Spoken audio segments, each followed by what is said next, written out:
Hello everyone, welcome back to another video. I know I said in the last one I was going to do them more often, but I don't know, I haven't really done much filming of anything. But I've got a few clips of some odd jobs that I might put in now, but if not, this is what we're doing today.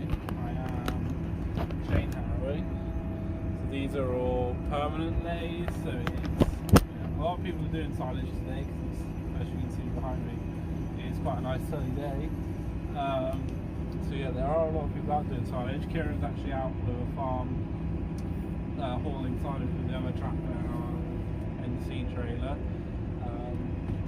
But yeah, they only wanted one. So I came over here to show you how these permanent lays that had Surrey in February, mid-February, when we had that dry spell. A couple of places a little bit thick, so we're just chain harrowing it in. Field over there, that looks better than this field, to be honest. This one doesn't look too great, but might whack a little bit of fur over it. But we're hoping next year to plough this one up. Soon we're going to be ploughing up some for maize that have been in permanent pasture but really need reseeding. So we're going to put them in maize, take the maize off in the autumn, and then we'll reseed them in the autumn. But this one we will do that next spring, I would think. I think these two here, and then yeah. So what else have we been doing? Well, yeah, I put some sorry on yesterday on some of the grazing fields because we are looking to put the cows out probably the end of the month. It's currently the 21st, is that right? Not sure if that's right. No, it's the 20th of April. So yeah, another 10 days and I would hope the dairy cows will be going out. But it's not supposed to be very good weather next week, and where the dairy cows are, that is also permanent pasture, which it's not too bad. This is quite patchy, but it doesn't look too bad. It'll come. But like I say, we've started dairying, looking to do more, farm the ground a bit more intensively. So yeah, but I just folded the chain harrows up. It's a lot easier. I remember I used to borrow a set off a friend and it didn't have a hydraulic ram to fold them up. You used to have to do it by hand, and they were very heavy, and I used to struggle when I was like 16 trying to fold them up. There we go, that's them all folded up. I'm going to head on home, and I expect I'll be milking on my own tonight because Kieran's probably going to be still silaging, so I'll be milking. Dad will do the beds. I might show you a little bit of milking because I don't think I've shown any of that much, and then we'll see what else happens. Tomorrow, I think it's supposed to be raining tomorrow, but we might try and get some fertiliser on at some point and get this grass going. But there are some other fields, new lay at home, and some better fields over another block of ground we rent behind the village that won't be long off cutting ourselves, so soon be time to get the baler out and crack on with that. So I'll see you in the next clip. So here is the milking parlour. I've just finished milking. I'm just washing down, so I've got to hose it all out in a sec. Luckily I only have one poo this side, and I think no poos that side, so that's good. So I've got all the units linked up, and the wash will cycle through and wash all the milk residues out. I'm just waiting for the hot water to fill up, and yeah, so I milked on my own. Well, Dad did the yard, or the bed should I say, and I did the milking. So it's currently 10 to 6, so that's not too bad on my own. It takes a little bit longer. So yeah, it's just 7 aside, cups on, straight in the jar and straight through the line.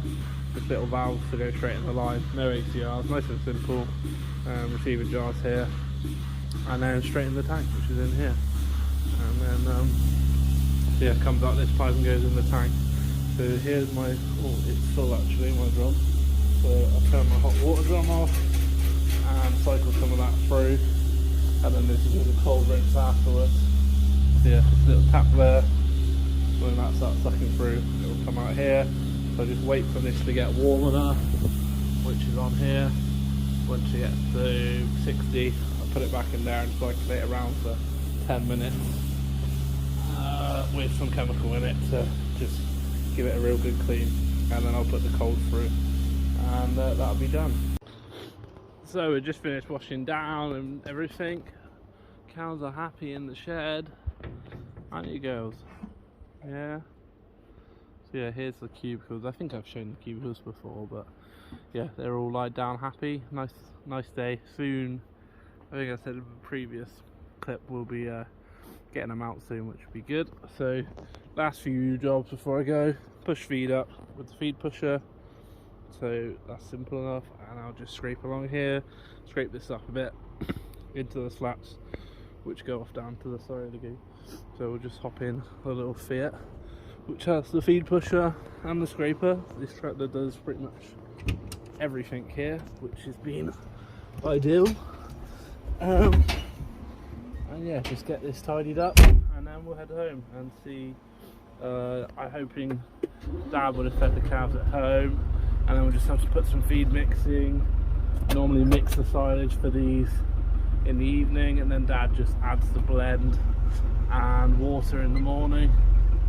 So yeah, as you see, just push the feed to it's just got a little tyre on there that spins, and if I drive forward it pushes it in. You can see that. So yeah, it's been ideal, this feed pusher and tractor. Feed pusher was already here when we started renting it, so yeah. As you can see, they're all pretty happy in there. A lot of them are lied down asleep. We normally put sawdust on again in the evenings. We put sawdust and lime on in the mornings, and I put sawdust on again in the evenings, but it's pretty windy and it doesn't take much to blow the sawdust off. So the cubicles are all pretty dry. It just helps keep them dry when we put more sawdust on, and it helps sort of when you're scraping the dung off in the morning. It just helps, like, sort of makes a barrier between the beds and the dung, so that it just slides off nicely. But yeah, it's pretty pointless putting it on at the minute because it's quite windy, so it'll just blow away. But the wind helps keep the beds nice and dry anyway, so it should keep our cows nice and clean, which is the main thing. They need to be clean. So yeah, I just finished scraping and pushing up, and then I head home. So that is me done here for the day. I'm heading home, and I helped Dad just finish up his little bits back there on the young stock, and we'll be done for the day. Kieran probably finished quite late tonight because they're off silaging. Not our silage, a neighbour's silage. Kieran used to work there actually. So yeah, we will get everything closed up. There's I think that's a deer down there. I don't know if you can see it, just between those two trees. There's quite a lot of deer. It might be a dog actually. There's a person down there as well. But yeah, there's quite a lot of deer about down there. And some sheep. So anyway, I'll close up and head home, and then we'll be done for the day. So I hope you've enjoyed this little catch-up video, and I'll see you all in the next one.